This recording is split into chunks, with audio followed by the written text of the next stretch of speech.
Hey folks, you may have seen a while back that YouTube announced it was experimenting with making dislike counts private to only the creator of the video. Now, if you're like me, you were surprised by that. I've always thought seeing the number of dislikes on a video helps us know as viewers if it's a good video or not, if it's a helpful tutorial or not, or if what a creator is saying in their video is generally agreed with or not.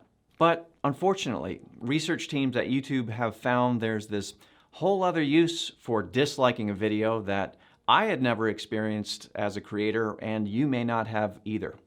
Apparently, groups of viewers are targeting a video's dislike button to drive up the count, turning it into something like a game with a visible scoreboard. And it's usually just because they don't like the creator or what they stand for. That's a big problem when half of YouTube's mission is to give everyone a voice.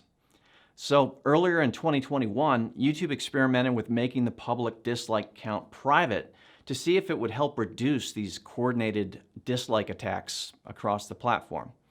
And after analysis, they did see a reduction.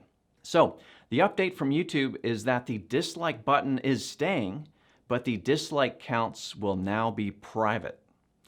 You can still dislike videos, and that action will be used to tune your own recommendations, but you won't be able to see the dislike count. Only the creator can find it on the back end if they want. Now, a few common questions we saw from the initial experiment.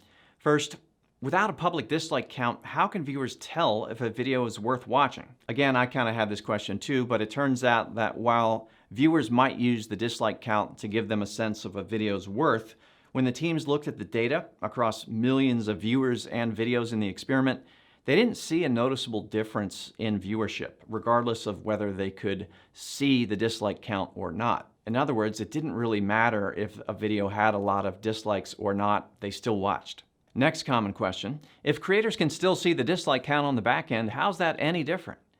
They can see it if they look for it inside Studio Analytics under the Engagement tab. But overall, it's much less likely to cause stress and embarrassment if the count isn't visible to the public. And one more common question, is this because YouTube Rewind got lots of dislikes?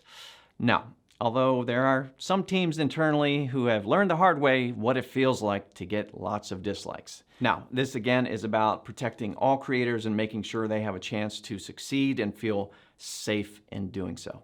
All right, so that's the update. I hope it doesn't cause too much frustration. Honestly, I think you're going to get used to it pretty quickly, and keep in mind other platforms don't even have a dislike button. So consider that. Thank you, and I hope you're well.